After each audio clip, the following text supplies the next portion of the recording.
randomly.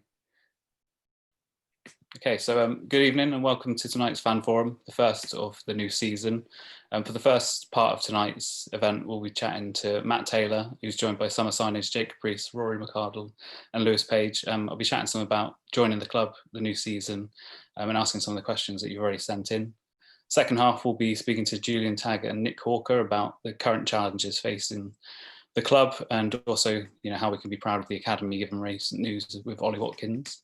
If you want to leave a question, then if you're on Zoom, you can leave one in the chat function on there, or if you're on YouTube, just put one in the live chat and we'll try and get through some of them. And again, we'll try and keep to about an hour, so it doesn't dawdle on for too long. So first of all, start with Matt. Thanks for joining us, Matt. No problem, mate.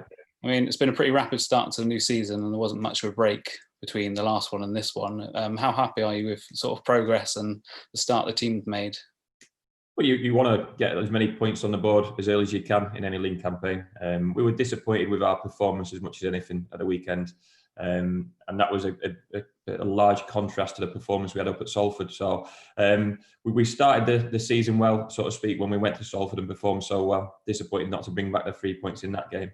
But like I say, we just felt it was a below par performance at the weekend.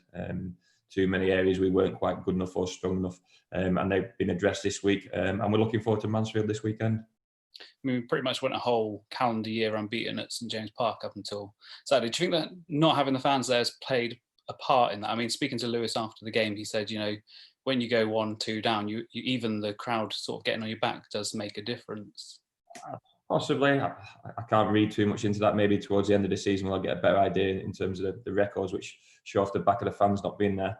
We just conceded at poor times. We started the game pretty well, but the first goal was a real kick in the teeth. I said that after the game. And all of a sudden that they've got something to believe in, something to sit back on and be difficult to break down. And then same again in terms of second half, we started that pretty well. And then ironically from one of our opportunities, i.e. our corner, we conceded a goal on the counter-attack. So that really knocked the stuffing out of us. And then it was a frustrating afternoon in relation to not being able to create as much as we'd like to against a well-organised team. In terms of the way the fans affect the game, the intensity was there. The pressure's there. You put pressure on yourself. Maybe the referee didn't get as affected as what they usually do with home fans. And we've seen that on a couple of occasions now. But only time will tell how much we actually miss home fans. Hopefully, we want to get that home record going again and start picking up some points. Absolutely. I mean, and looking ahead to the weekend, it was announced yesterday that a large number of Orient's first team squad had tested positive for COVID. I mean, possibly double figures even. Is that something that's a bit worrying ahead of Saturday's game? And we've been in touch with the AFL. All clubs have been in touch with each other. And as far as we're aware, Mansfield's whole squad and staff got tested yesterday. We're awaiting the results from those tests. We expect to get them in the next 24 hours. And that will give an indication as to what's happening at the weekend. Obviously, Orient's game tonight against Spurs, I think it's been called off based on the fact that they can't put out a field of team. And that shows you how drastic the situation is there. And we wish them all well. We don't know if these positive cases go alongside symptoms or similar to what ourselves had in the playoff campaign where no one had the symptoms. So there's still a lot of unknown, a lot of uncertainty. And it also puts the weekend in some sort of doubt until we get those results back from Mansfield. But we're still preparing as normal as we possibly can. And I think instances like this will continue to happen. It's apparent that there's a lot more testing out there, a lot more positive cases. After we played Salford on the first game of the season, one of their players tested positive. And until actually one of our players gets symptoms, we'll just stick to the rules and regulations we've got to follow from the AFL, and we won't test our players until told otherwise. I mean, how do you feel about that personally as well? I mean, do you think it should be a requirement, or is it just a case of monitoring how it's going? You'd like to think it'd be a requirement, but then it's down to the clubs in terms of the costs, and it's a huge cost involved in that. The only reason Leyton Orient got tested, from what I can gather, is because Spurs paid for that batch of testing. Shows you how difficult it is to arrange and to organise and to get a group of people, i.e. 30 to 40 people tested at one time, and the costs involved. But then it's down to the EFL. All we can do is follow their guidelines. Obviously, their guidelines probably stem from the government, and we've just got to be respectful in terms of everyone's safety first and foremost. But also the players feeling comfortable in their own environment. We had a quick catch up today in terms of the restrictions we can put in place at the training ground.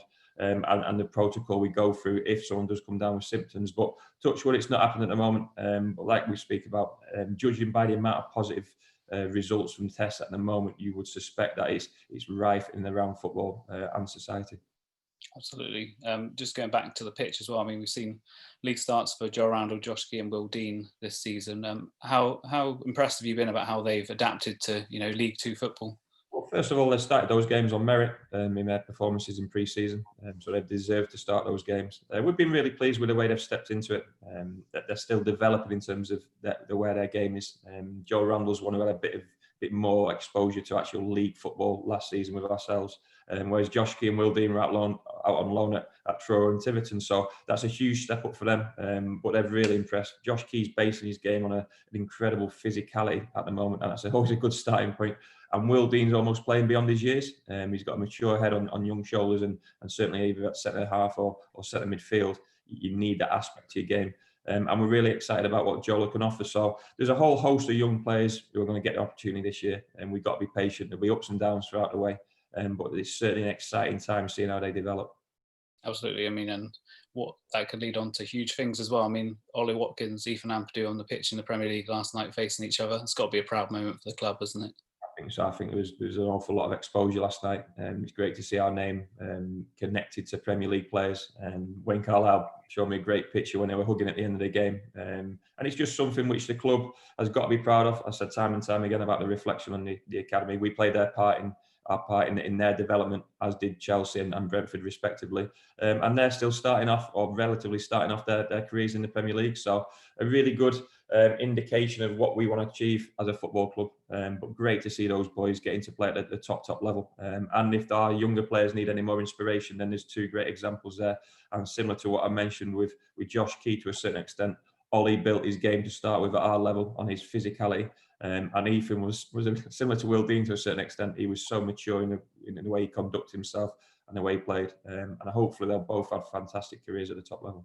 I mean, and the way they still both speak very positively about their time at Exeter says a lot about their upbringing as well, doesn't it? Yeah, definitely. Look, not many people have a bad word about our academy, and likewise about the first team environment. The transition is key, how patient you are. Ethan had it earlier than anyone else. He was only 15, 16 when he was playing his trade in lower league football at our level. And Ollie took a little bit more time. He went through a slightly different route where he did his YTS. He had to be patient from probably 18 to 21, where he was in and out of the first team environment, let alone in and out of the first team. I think he was on loan at Western-super-Mare. That's been documented. And he had to be patient. But then all of a sudden, he started to find his feet, started to find a method to be effective at our level. And like I say, that was probably based on physicality more than anything. And then his quality was able to show on top of that. And like I say, I think it was my first season as a coach back at the club. It was Ollie's last season, and he was unplayable at times. We were unlucky not to get promoted that season, but he was a real talisman for that team. And you've been asked this question a lot, but I'm still going to have to ask you, with that windfall coming in at such a crucial time, do you expect any further movement in the transfer window, in or out this? As it stands, and the fans are right to ask that question, but also the club's got to be so sensible in terms of how they respond. We are in the middle of the pandemic still. The fans were probably sick of hearing it, but due to what's happened in the last few days, and the indication that the fans unfortunately won't be able to come back in from October onwards, is another blow to the cash flow. We can speak all day long about what's going to happen with the Ollie Watkins money and the windfall from that. I know there's plans in place to improve the club and improve all aspects of the club. But also, we've spoke about the young players. If I go signing too many more senior players or first team players, so to speak, they'll just block the pathway of these young players. And in my opinion, there's no better time than this season to breed some of them young players into the first team. As you touched on there, the fans being put back until, well, we don't know now. But I mean, it is frustrating, but it's so important that we take safety really seriously, isn't it? Incredibly so, and rightly so as well. The health and safety of all involved is paramount and trumps everything else. And we're hoping to provide a safe environment for when they are allowed to come back into the stadium. We were looking forward to them in October. We don't know when that will be. We don't know how quickly it will change. The restrictions are being put in place for a reason, and hopefully the numbers and then the positive cases start to drop and so on and so forth. But we can't really affect that. All we can do is play our part in being responsible as a football club, and hopefully our fans follow suit.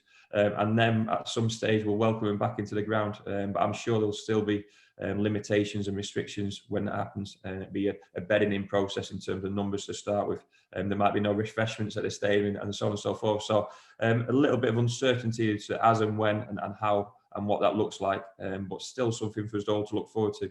They're probably as sick as anyone of watching football games on TV, and even when it's your own team on iFollow, at least you get to sample it to a certain extent, but it's certainly not the same. The amount of games I've watched, and you don't lose interest, but you're certainly less engaged when there's a game with no fans there. Live football is everything, and that's why supporters are supporters. They are passionate about live football, and thankfully that's our football club. So hopefully that comes back sooner rather than later. But like I say, it's out of our hands to a certain extent. And like you say, it's sort of the escape from normality for a lot of people, isn't it? It's more than just, getting out on a Saturday. It's something to believe in some respect. It's everything, and it's a social as well. It's a social groups you've got, whether it's at home or away, travelling together. The camaraderie you've got, the team who are supporting the team, and I know supporters are fantastic. These boys here, I haven't really seen it as in full amount as yet. Hopefully they'll get to sample it sooner rather than later. Our away following is fantastic considering the amount of miles they've got to travel. And when that home crowd gets going, especially the big bank, there's nowhere better to play football, which is why all the players talk so positively about playing for Exeter City. And we can talk all day long about the environment that the staff set and so on and so forth. But playing your home games, the majority of games at the park, and playing in front of a passionate group of fans is so important as a player. And you need to feel their backing. Unfortunately, at the moment, it's a strange environment, and you see the amount of empty space at the stadium. You just want a way, or you want people to find a way of getting people in those positions. But time will tell in relation to that. Absolutely. Thanks, Matt. We'll come back to you in a bit for some questions that fans have sent in, if that's all right. Yeah. We'll go to Jake next because I think he's worried about his battery running out. So we'll speak to him first. How are you doing, Jake? You all right? You're right. Yeah, good. You were one of the first signings of the summer along with Rory. I think you both signed on the same day.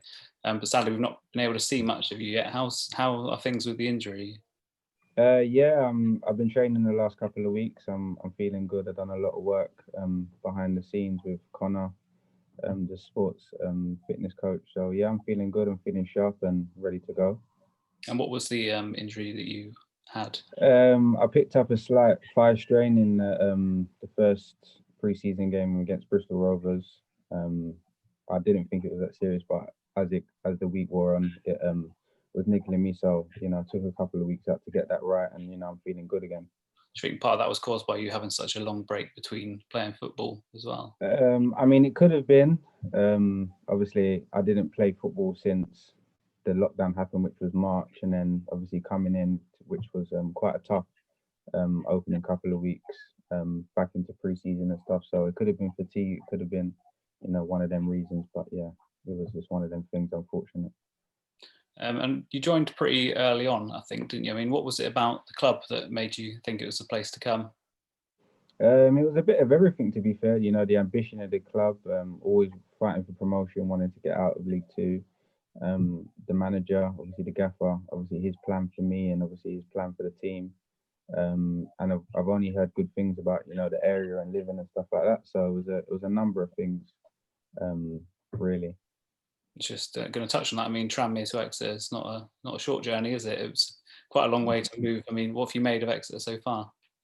It is a lot different from Liverpool. But yeah, Exeter's lovely, to be fair. I've been to the beach just to see what it was about and stuff. But yeah, I've nothing but good things to say about the city so far.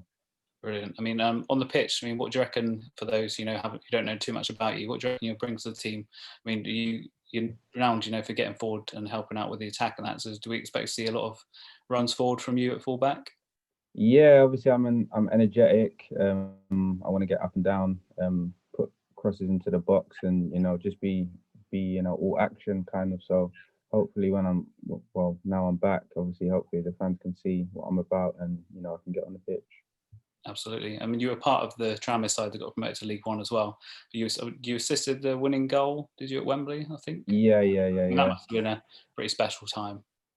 Yeah, it was a well, I was knackered more than anything at the time, but yeah, it was a special moment. Obviously, getting promoted at Wembley was always special, but yeah, it was a good season, and hopefully I can replicate that form from that season to this season. And hopefully you can bring us a bit of luck at Wembley as well. Yeah, that as well, that as well. But hopefully we don't need Wembley and we can just get promoted automatically. That'll be better. Thanks, Jake. Yeah. We'll come back to you in a bit for a few questions as well. All right, no problem. Rory, you all right? Here we go, just get you tuned in. Yeah, I'm all right. Yourself? Yeah, good, thanks. I mean, you've been with the club for about 6 weeks, I think now. How are you finding it? Yeah, it's been good.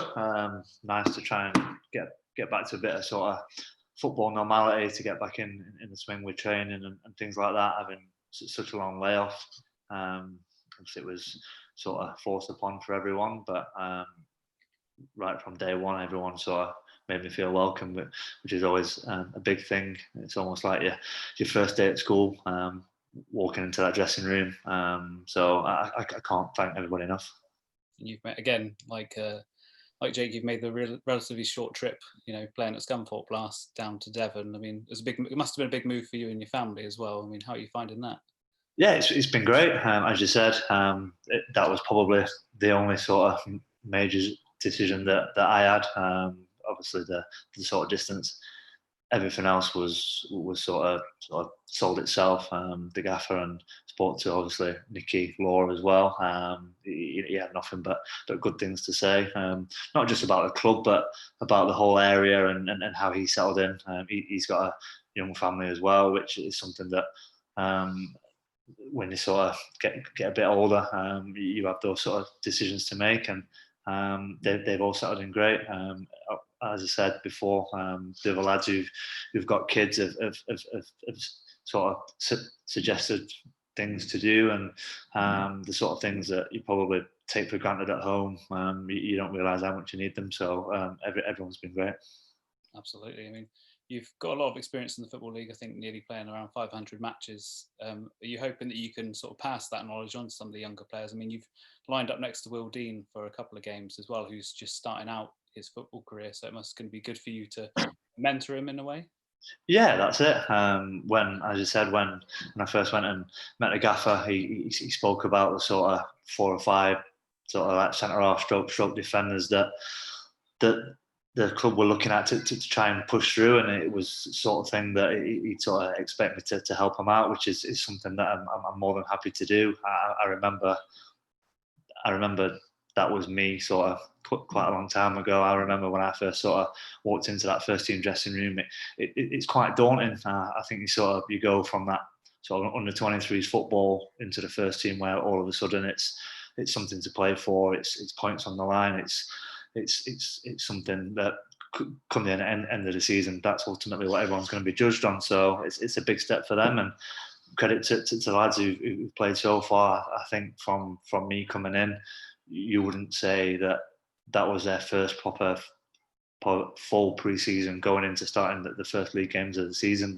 They've handled it great. They conduct themselves well, which for me, looking to try and help them, so far there's not that much that needs to be done. But as the gaffer said, I'm sure that they'll have a time where, for whatever reason, they'll have a few problems, whether it's sort of within training and games, and they've got to sort of manage them problems, work them out, so that when they do come along, they've got that experience, and it's something that they can all learn from. Absolutely. I mean, and like Jake, you had quite a long break between seasons, didn't you? I mean, have you found that? Did you find it easy enough to manage, or was it a little bit hard to get back into the swing of things? Yeah, I think the sort of fitness side of it, running side of it, wasn't too bad. You could sort of try and tick over that as much as possible. Yourself, I think it was the more sort of ball side of it, the possessions, the games, and just the sort of small things that you probably take for granted, that when you've not done for a while, just your timing and your passing and your heading and things like that. All of a sudden, when you're asked to do it and you've not done it for a while, and you can't get that sort of timing or distance that you're just used to doing, you sort of feel like you're sort of going back to basics just to get get those things back in, and then hopefully the rest sort of takes care of itself. So the sessions that we've done throughout pre-season have helped everybody in that, and sort of got all that timing back so everyone can start pushing on. And a lot of your game revolves around your physicality, and especially in the tackle. I mean, do you find these days a little bit tougher for a player like you? Do you get unfairly penalised just for showing that kind of, not aggression, but harder in the tackle? Yeah, I think nowadays, if you go to ground now and if you don't cleanly get the ball, you're probably going to get booked. It's just one of them things, I think, where you just have to sort of try and adapt. I think unless you're going to get the ball clearly, you can't really come through with like your second foot or try and get a bit of ball and something else as well. But that's sort of completely gone out of it. As I said, it's more about being a bit more patient, staying on your feet, and just forcing sort of error somewhere, and whether it helps when you see lads sort of rolling round when you've not really touched them, just trying to con the referee and things like that, and hopefully the rest get wise to it. But I think as we've seen so far, the sort of rest quite frustrating. I think there's a few decisions that I think on another day we probably should have got, but I'm sure we'll have plenty more of that this season. Thanks, Rory. We'll come back to you in a bit for some questions, but we'll just move on to Lewis now. Hello. You all right, Lewis? Yeah, here. Yeah, not bad. So, Lewis, you joined the club after a successful trial in the summer. I mean, how are you finding settling in? Yeah, I mean, I've settled in fine. I'm living with Jake, so I made a mate there. I've got Rory as well. But yeah, all the lads have been great, as Rory said. Settled in fine. It was nice that I could go straight into sort of training and games and sort of fit into the squad. What's it like being a player on trial at a club as well? I assume it must be quite a strange experience. Yeah, it's difficult. A bit stressful as well at times, like because you're a little bit up in the air. You're not really cemented there as part of a squad player yet. So I just had to be confident in my own ability and just try and prove to people that I was fit and ready to go, and just to show that I had the ability that hopefully people would like. And yeah, the gaffer, thankfully enough, signed me. So. I mean, and you were on trial. You weren't the only one on trial for that position at the same time as well. That must have been. Did you find that was beneficial and really pushed you on, or was it more distracting? No, yeah, it probably pushed me on a little bit actually. Obviously, I had to be on top of my game in training and in games. There was no time to be slightly off it, so I had to prove every minute that I played that I was good enough to sign it. You've had a frustrating time over the last couple of years of injuries. I mean, do you feel like you're now back to where you want to be fitness-wise? Yeah, I think I've still got a little bit to go. I think I'll still get fitter and stronger, and as the season goes on, I'm sure that will happen. The last couple of years have been like the toughest couple of years of my life, just for obviously injury reasons. Every time I thought I'd kicking on and doing well, something would happen. So it was but this is a good run of games that I've got right now. I feel good. It's probably one of the best times I've felt actually in years. So just long may that continue. Seeing that sort of light at the end of the tunnel, does that really make you even more, enthusiastic, want to grasp the chance and get going? Yeah, definitely. And it was good that I could add like a good training load coming into the season.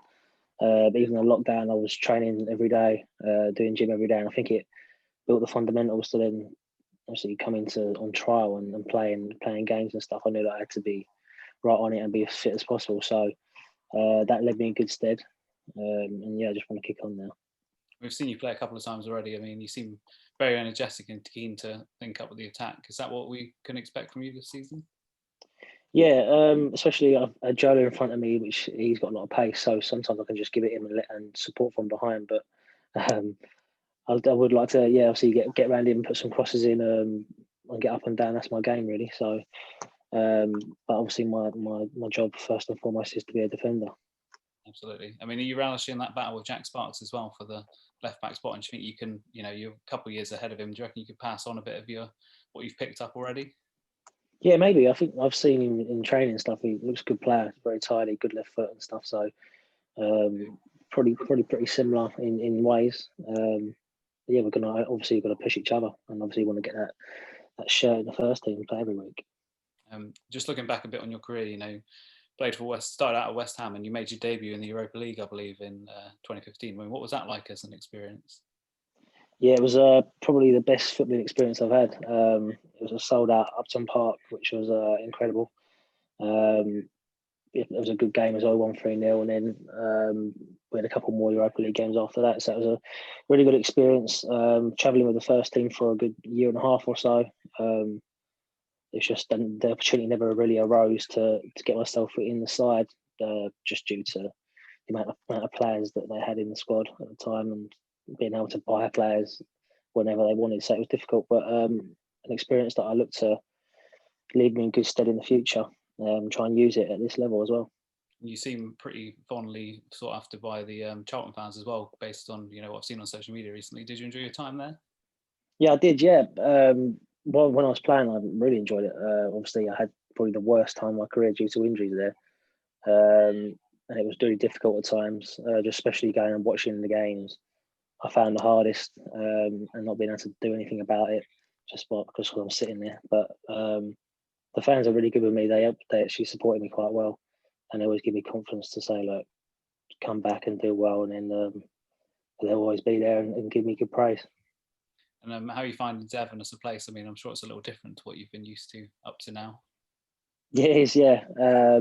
But Jake said earlier, the city's really nice. I had my family down at the weekend. They popped down, and we went for something to eat, and we walked around Exeter on Sunday on a nice day by the cathedral and stuff. So yeah, it was. It's a much better place than I actually thought. That's good to hear. Yeah. Thanks, Lewis. Right, we've now got some questions. I think everyone's got a few here, but starting with, well, actually, we'll start with you, actually, Lewis. There's one here which there's been a few of them, and you probably expected to get it, and I'm sure people have asked you, but I mean, what made you join us over Plymouth?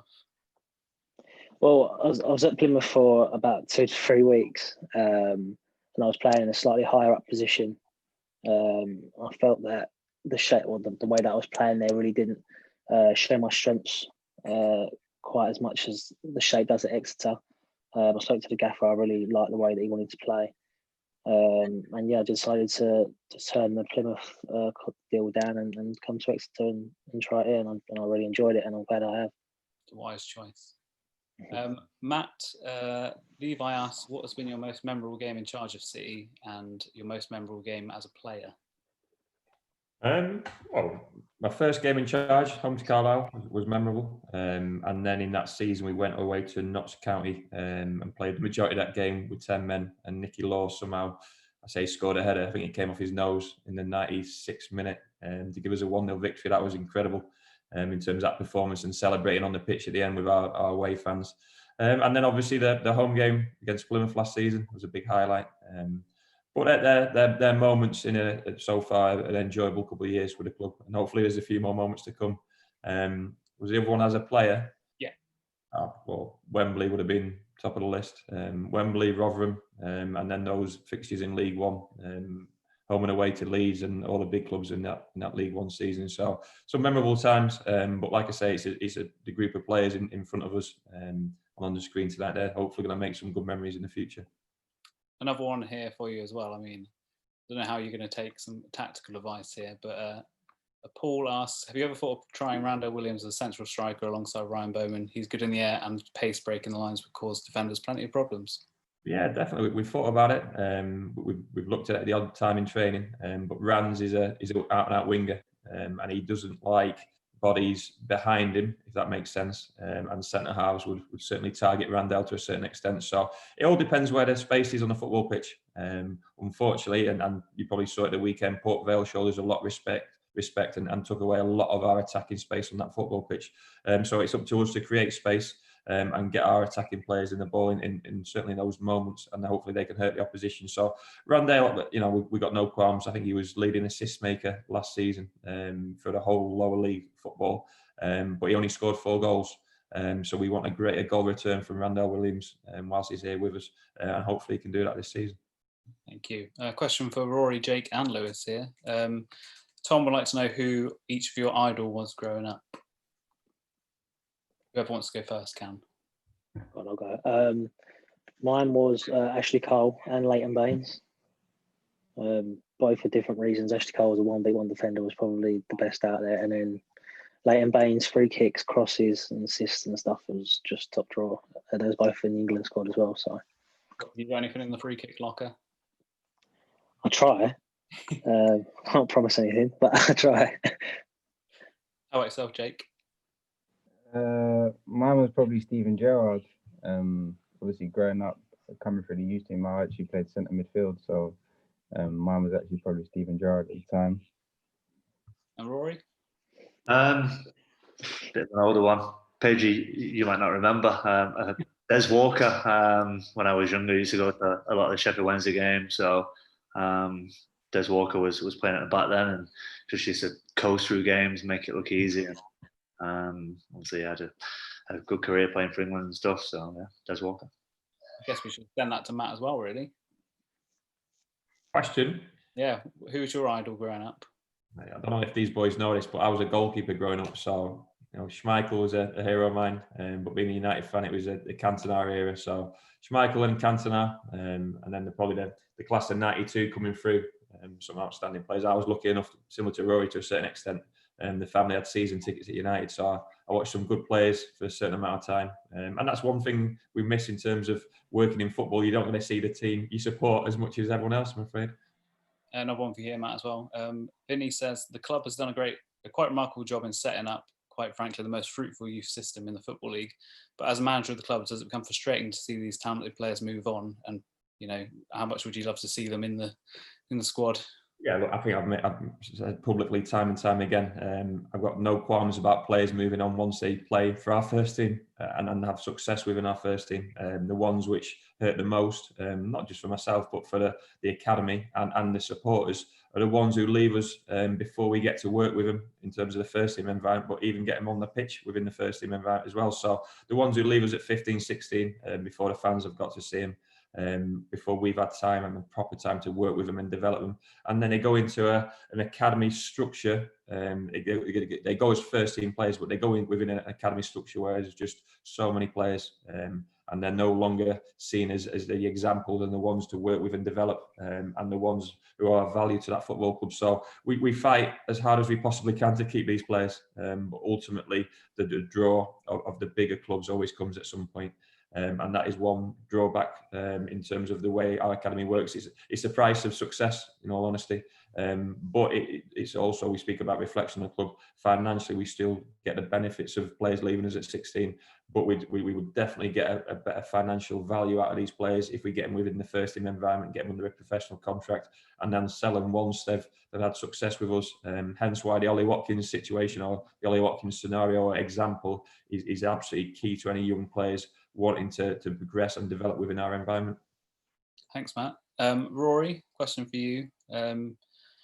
You're part of at the moment, a totally new backline this year. I mean, how old do you think you're getting on together, and do you feel like you're starting to gel?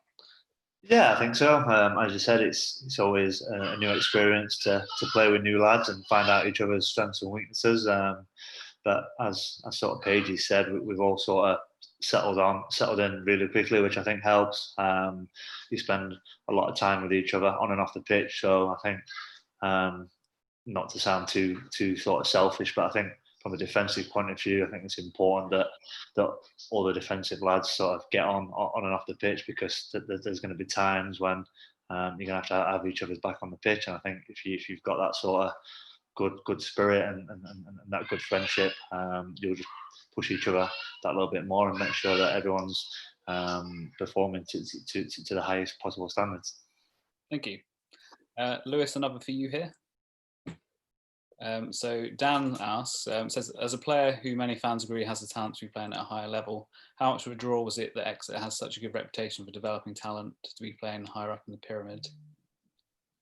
Yeah, it was. Yeah, I've obviously seen players move on from Exeter and obviously push on and obviously do well at the club. I played against Ollie Watkins a few years ago for the 21s at West Ham. We played Exeter in the Cup. And I think there was quite a few young lads that played that day, and we actually struggled that day. And I thought, these lot are good. So that stayed in my mind. And also, I want to play at the highest level possible, but it'd be nice to do it with Exeter, and hopefully we can go up this year. That's got to be the main aim and target. So hopefully we can all do it together. Hopefully. This next one is quite a long one, so bear with me. I think probably aimed at Matt, but I mean anyone can answer. I'll do my best with it. So it says Exeter City are down to travel in excess of 10,000 miles on the road this season. I'm sure you guys knew that before you signed. If the bottom two tiers of the EFL were merged and divided into regionalised sections, north and south, the savings in travel would be significant. Given a precise geographical split, the new Northern Division would travel 96,000 miles and Southern 129, which would save 115,000 miles overall. Goes on a bit longer than this, I'm afraid. The benefits are clear. Saving on travel costs would help offset the reduction in gate revenue. Less travel would bring a measure of relief to loyal travelling fans. Close proximity to fellow clubs means more derby games and the increased income and interest they bring. And we shouldn't forget the benefit to the planet in reducing carbon emissions, very important. The change would be simple to accomplish, apparently. Simply altered fixtured lists for next season and a bit of tinkering with promotion and relegation structure. I mean, just take it up with the EFL, Matt, I suppose. Yeah. Look, it's a great question and really well worded. It's not our decision, and it's certainly not our decision to support aspects in relation to that. We want the local derbies and we want the more local fixtures. But I'm sure there's a lot of Exeter City fans on the call tonight or even back at home who enjoy travelling away, and that's part and parcel of that social network we spoke about. Some of the most memorable games and memorable journeys are the ones which are the ones furthest away. I did know that stat about the 10,000 miles. I think someone tweeted something that we could probably get to Moscow and back. And that was a less distance than what we're actually going to travel this season, which is an incredible stat. But that's all part and parcel of it. We are where we are in terms of Southwest. We all enjoy living down here. The lads have alluded to that already. And travelling is part and parcel of our daily work. And certainly every other weekend we're a long way away from home. It usually means a long journey on the coach, training on the way up, and then a hotel stay as well. So the costs are obviously important in relation to the football club, but it's all budgeted, and that's part of being a professional footballer. It's a national league. I can see why lower leagues such as the National League have split into a north and south below the Premier Division, but leagues, lower league football are national leagues, and hopefully they'll remain that way. Just conscious, we're running out of time here, so we'll do one more and one final one for you, Matt, before you can all head off. I mean, it states, despite having a strong core to the squad on paper, you've talked about this being sort of transitional season, a lot ahead of the new campaign. I mean, how important is it to manage expectation? I mean, obviously you want to be as successful as you can, but it's important to, manage expectations, I guess.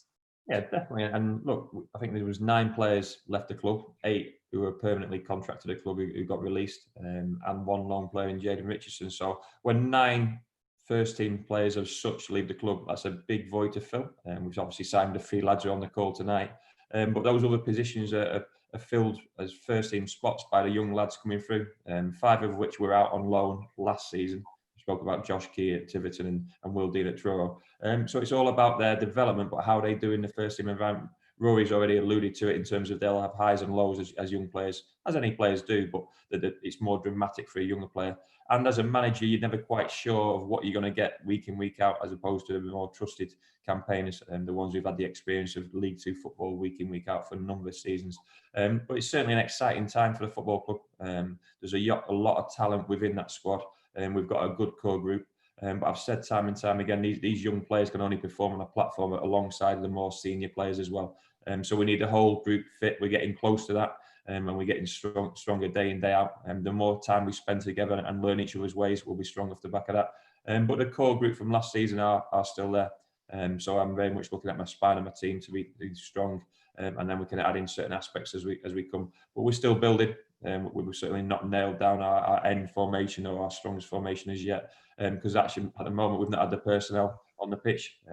Randall looks like he's going to be our player for the short term, if not the long term future for the time being. So we'll look to use him from now on in a more game time capacity. Nicky Law's back to full fitness. Tom Parks is closer to being selectable. So we're certainly going to get stronger starting this weekend. And then the season will come. Like I say, October is a brutal month. I think there's 8 or 9 fixtures within October, and then the winter months come. So we're happy with where the squad is at the moment. That squad will get tested to the limit, and they'll all get their opportunity over the next few months. We were due to play Bristol Rovers today, but unfortunately they had to pull out. I mean, I guess you don't really have much time to fit in any more friendlies now with October being so manic. No, and obviously on the back of the reason Bristol Rovers pulled out, another positive case, I think it's probably sensible we hold fire on the friendlies for a couple of weeks. We want the players to get as much game time as they possibly can, but I'm sure the lads will testify. We played an 11v11 in training today, and it was a high intensity game. It meant we could manage it to a certain extent and tailor the minutes.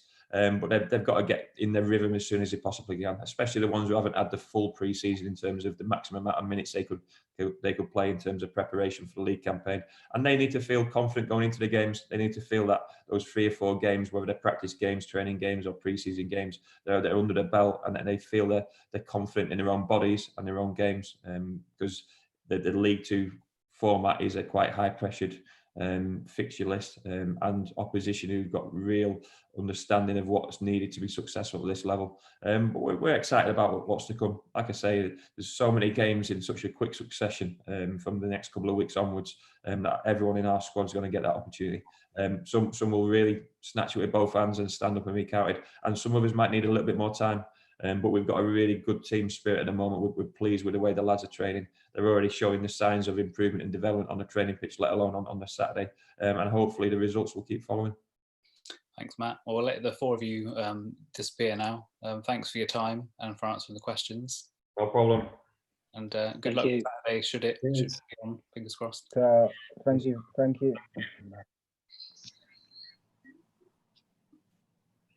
But hopefully we should be joined by Julian and Nick now. I see Julian. There we go. Hey Nick, how are you doing? Yeah, we're good, thanks. Good. Need to put a light on, don't I? Yeah, a little bit dark.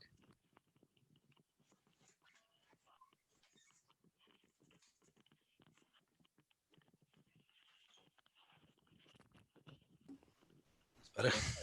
So thanks for joining us, both of you. I mean, are you able to give us an update on the current state of affairs at the club? Who are you asking, Scott? Myself? Either of you is fine. Who wants to step in? Well, we're still here, which is positive news.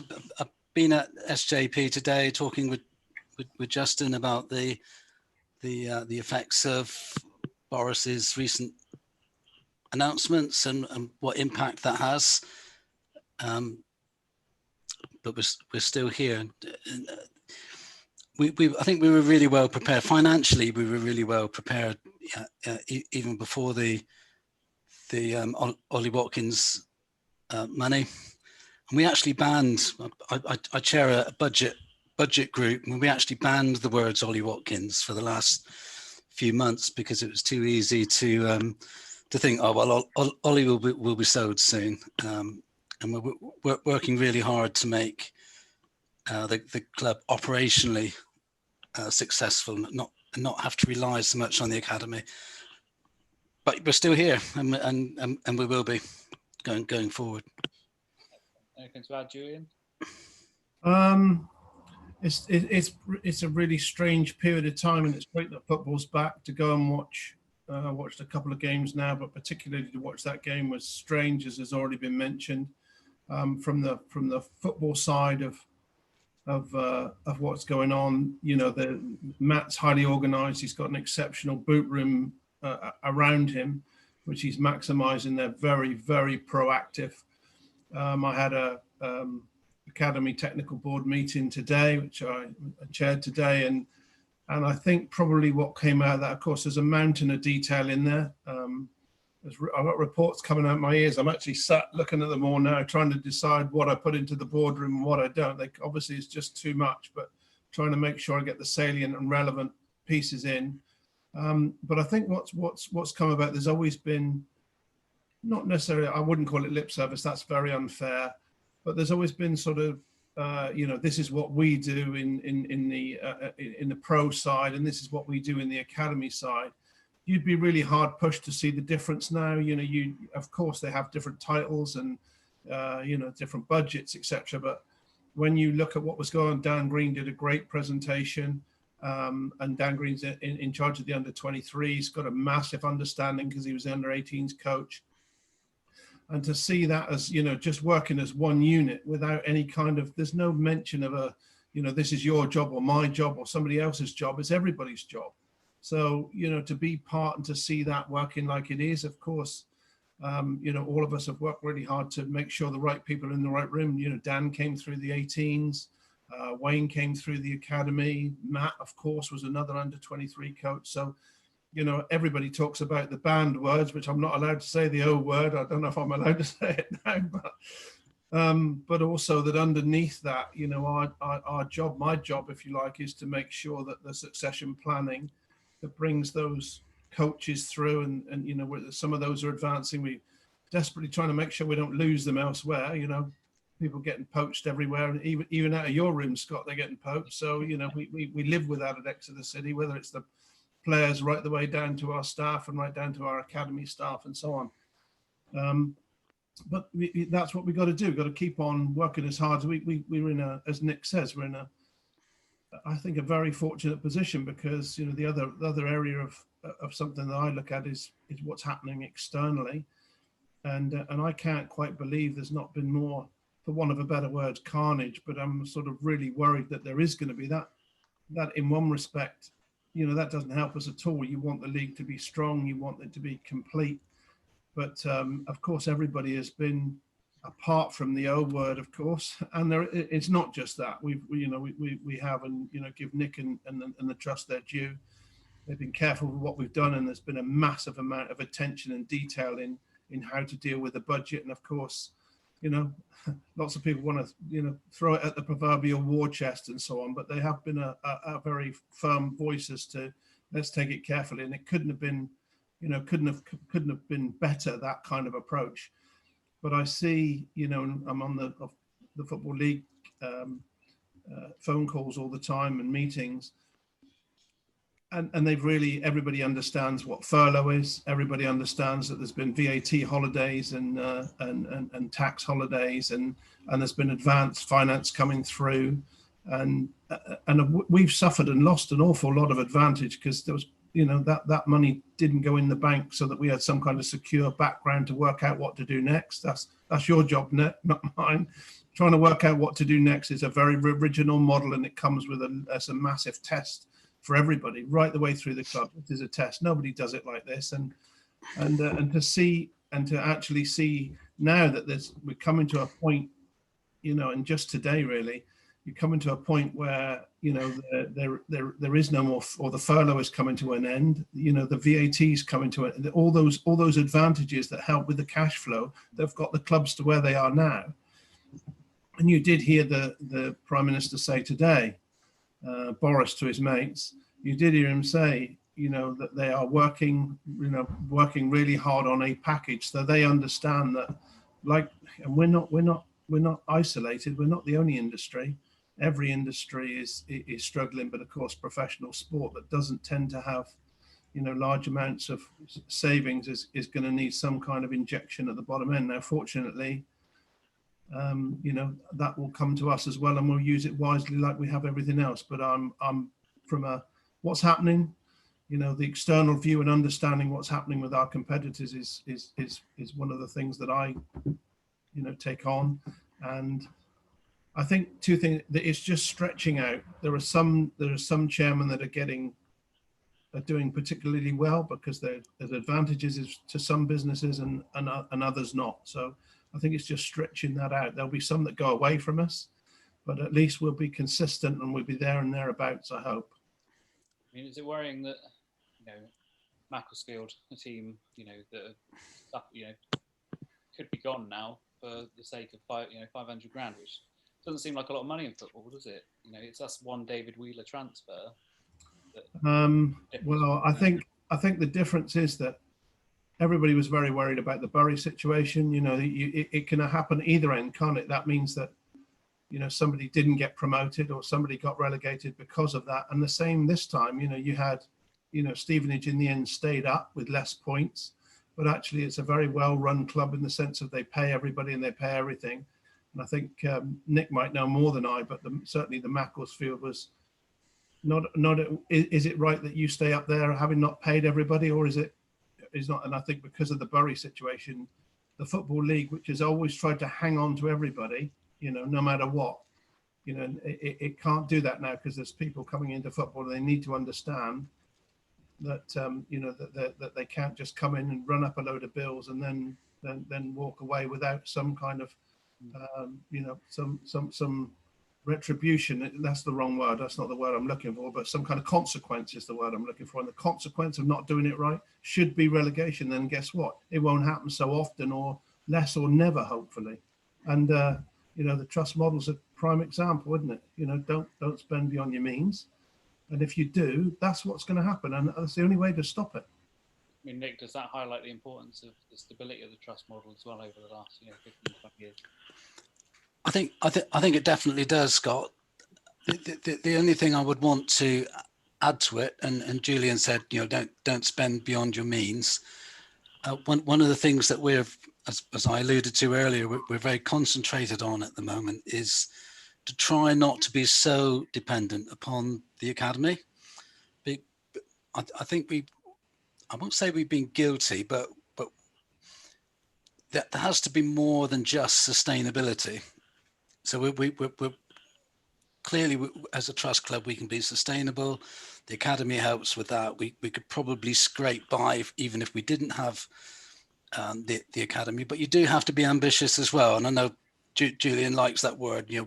What's the ambition? And we have to be. We're working really hard at the moment to try and turn our thinking a little bit around. Well, okay, we know how to be sustainable. How do we be more successful? How do we generate more income? That takes the pressure off of the academy, because we can't expect to create sort of £1 million players every season. But the supporters will rightly expect that we're challenging at the top of the league, either this one or the one above. So we have to find ways of generating more income, not be dependent on the academy. So I felt we were making good progress. COVID's, really difficult to mitigate, but that's where our thinking is at the moment, and it's important that we find those avenues of revenue generation so that we can push on, because we've been so close over the last few years. We've been so close, and I wouldn't say it's entirely down to playing budget, but it certainly helps. The more that you can give Matt, the more that he'll be able to deliver, I'm sure. So that's kind of where we're at the moment with our planning. So great to be sustainable. We think we can tick that box. We know we can sustain the sustainability, but we just want to push on a little bit and try and be meet the ambitions of the Matt and the players, I'm sure. And of course the fans. I think Nick's always right. I've always sort of, we've done particularly well, but I've always sort of been the first one to say, look, it's not a production line, exactly as Nick said. Sooner or later, maybe it won't come along. I think the academy's job must be always to put 3 or 4 people or 3 or 4 players on the pitch. That I think we would be failing if we didn't do that. Anything else outside of that is a bonus, because those players on the pitch, if you're having to bring people in from outside, then there's obviously a considerably greater cost, and so that is our job. But as Nick says, and of course, if we can make the millions, then nobody's turning it down, and we can use it for the infrastructure. And we've got a training ground that's falling down. We've got other things. We got a ground that needs to be improved in any number of ways, so we can do what Nick says. There's other things that can be done, which if that money comes in, that's what we should be using it for. So in my view, the academy should be supplying players, as we are. And, there's 4 or 5 at the moment. It's a rich period, but it won't always be like that. But I should be very disappointed if there wasn't at least sort of 2 or 3 coming through, most years that could get near the first team. And then eventually maybe they do go on and get sold. But we have to be careful. We've had a great run, but we have to be careful of, exactly as Nick says, we've discussed this on a billion times, so we're sort of pretty much on the same page.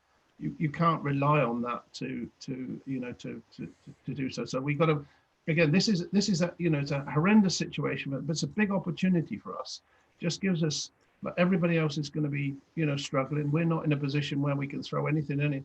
But it does give us some time to, which is what you need often in these. You can't change things overnight. You can't suddenly decide and go in another direction, especially with the ownership. We have to, every process is a little bit longer than most. One person makes a decision. This is not like that. The fans are involved. So we share exactly the same sort of space that we got to get to. How we get there is what we've got to work out. We have got some time and hopefully, a cushion so that we can get there. I can't not mention the O word as well, I'm afraid. But I mean, both you must have been delighted to watch Ollie and Ethan on the pitch last night in the Premier League. Glowing ambassadors for what the academy's about, isn't it?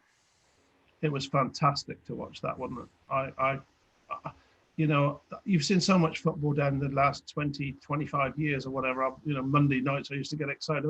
I can hardly watch it now. There's so much you get. I've been teeing that. I've been looking forward to that match. And when he came on, I was like, it was the biggest cheer. I didn't care what the result was particularly, but just how they performed and the mentions that Exeter City got. And, they were the pundits were really nice about what they said and how they said it. It was all in the right way. I hope that, and I'm sure that already, I know that for sure, there was any number of people that were watching that for the same reason, so that our name is mentioned in dispatches, and it's something that we do well and we want to continue to do well. So I loved them. The match was crap, wasn't it? But I didn't care about that because that's not what I was watching. And Ollie, played a major part, didn't he? He just had too much pace, and his run was brilliant. I've watched that any number of times now. That's what happened. So I couldn't have been, as so many were. Proud's an overused word, but I was, just to watch them out there was a massive reward for our football club. Just a couple more questions now, Nick, for yourself. I mean, Sure. I've noticed myself, but the Trust has worked really hard to increase, it's that level and standard of communication to supporters over the last couple of months. I mean, a lot of praise has to go to Will and the volunteers who help out in the background with that, doesn't it? Absolutely. Our comms group has been growing quite considerably over the last 18 months. And we've got a really good mix of skill in the room now. And we're seeing the results of that. We've got a new website gone live. We've got a young lady doing some video for us. There's been talk of a podcast. So there's a whole load of stuff going on. It's one of those recurring themes that I think everybody who ever stands for the Trust in the elections say they're going to improve communication, and it's one of the biggest criticisms that you don't communicate well enough. So we're doing our best, and it's certainly improved, and not just in the quantity, but more so in the quality of it as well. I think that's been really important.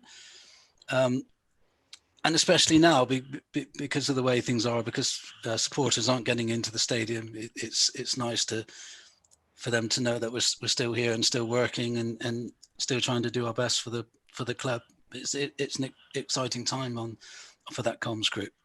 And you just mentioned it there, but sorry, elections and the AGM around the corner, aren't they? It's not. They are our favourite time of year. Yeah, I mean, this year's going to be particularly exciting because this will be the first year that we try any. We've got an electronic election, so we're going to all the ballot papers will go out via email. Hopefully, we'll reach a lot more people. Our aim is always to beat the vote for the police commissioner's vote. I think we get around about 16% normally, so we'd like to go up, maybe get into the 20s. Lots of testing's gone on with that. We've tested with supporters who live abroad, who when it was paper voting, often struggled to get their votes in. So we're really excited, and it's always nice because you're looking forward to getting new blood on the board. It's sad to say goodbye to people who leave, but nice to get new blood on the board, and the AGM.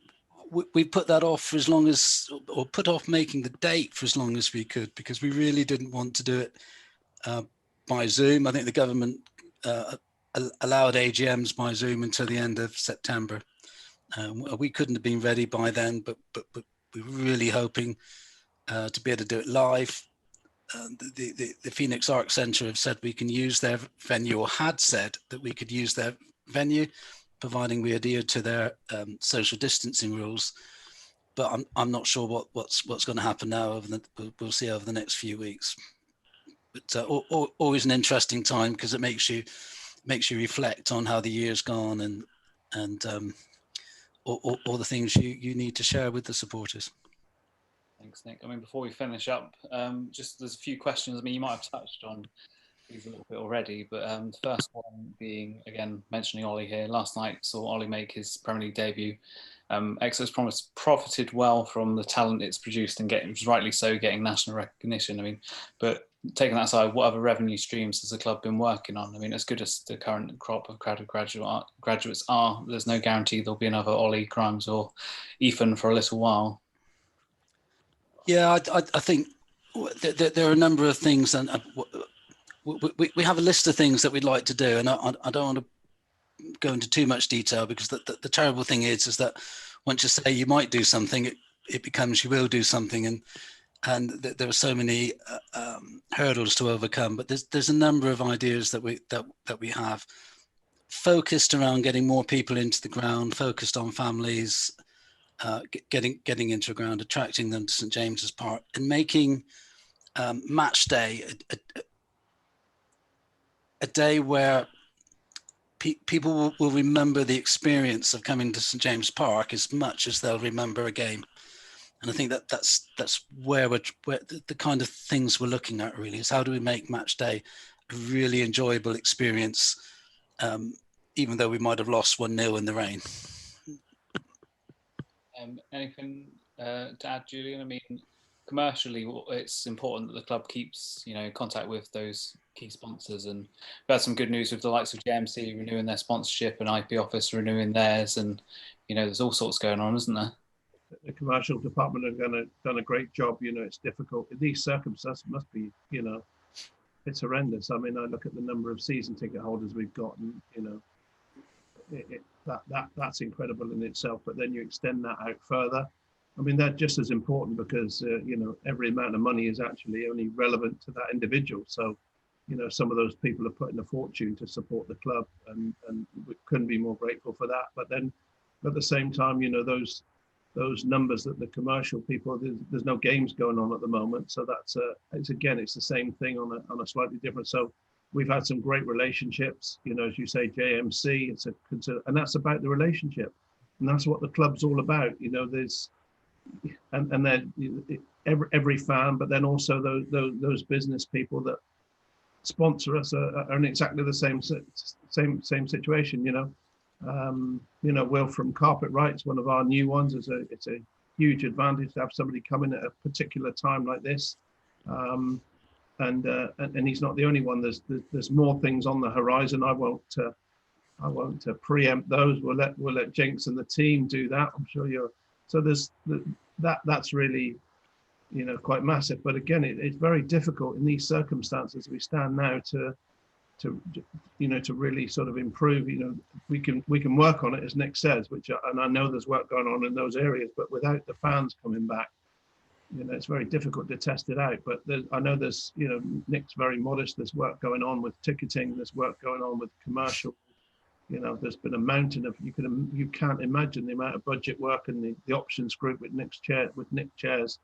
Don't always agree with everything that come up, Nick, but I do appreciate and understand the amount of effort that's going in. So, the club is flat out trying to keep on improving in every way, from what it spends going out and how we can bring in more. So, we're in a good place.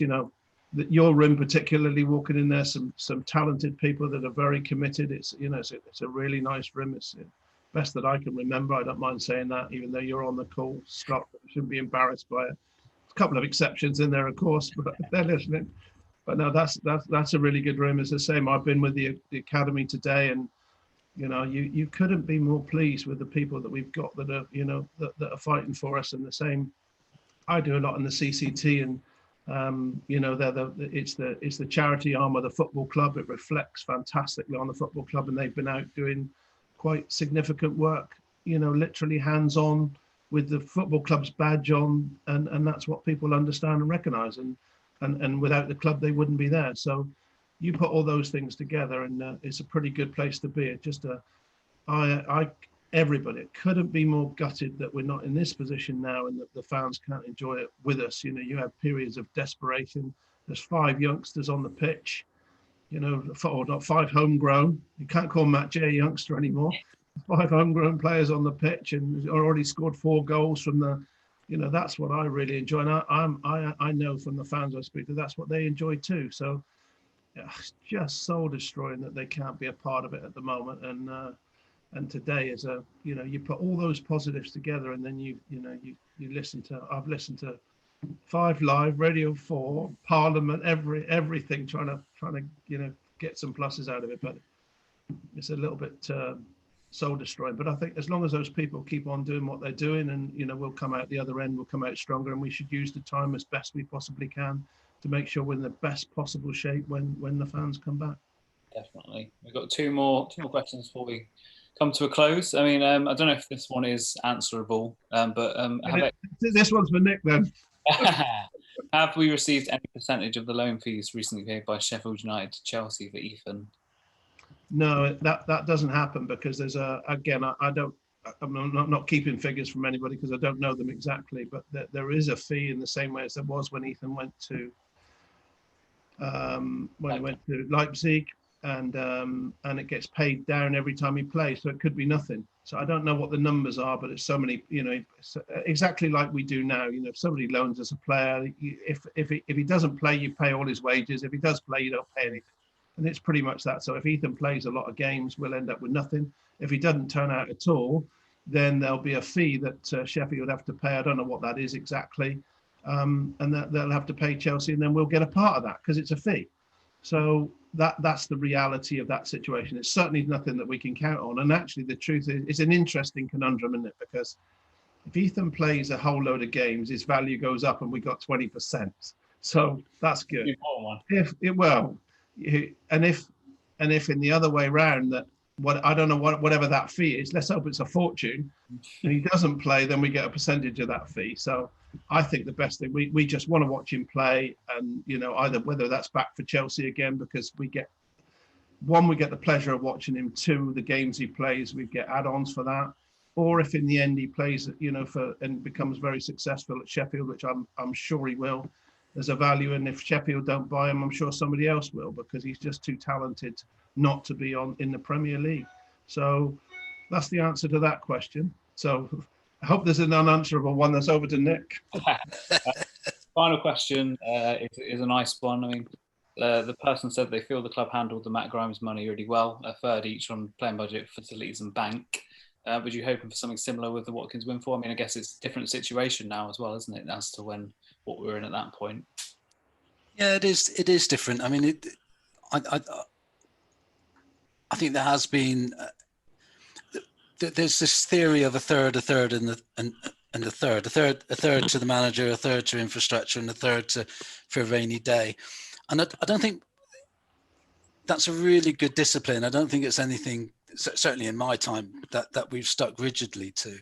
What's more important is that you have plans and ideas of what to do with that money, that you can prioritize according to your need at the time. And if it's and whatever that is, you try and fund as best you can. So, but we're, as I've alluded to several times, we're really keen on increasing the operational performance of the club, and not being dependent upon future transfers. So really, income generating projects.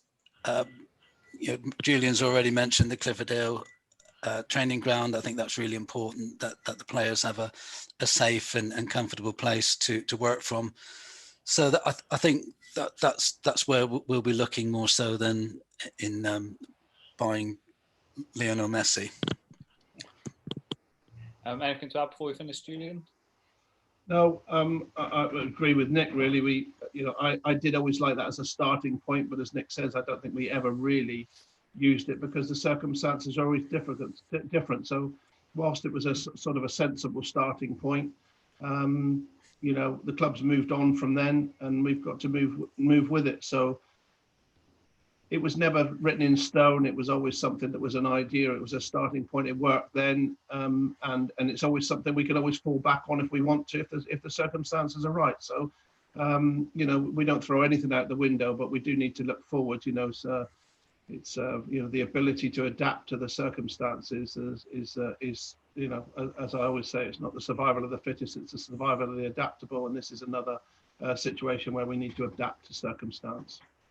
Absolutely. Well, thank you both for giving up your time. Pleasure. Thank you, Scott. Good stuff. Great job tonight. If there's anybody left out there, thank you. Yes, thank you. If you miss anything, it will be put up on YouTube tomorrow. I think the stream might still be there, but I'm not sure. But either way, we'll post it back on there. But hopefully, we'll get to see some of you at St James Park sooner rather than later. Hope so. Thank you. Take it easy. Cheers.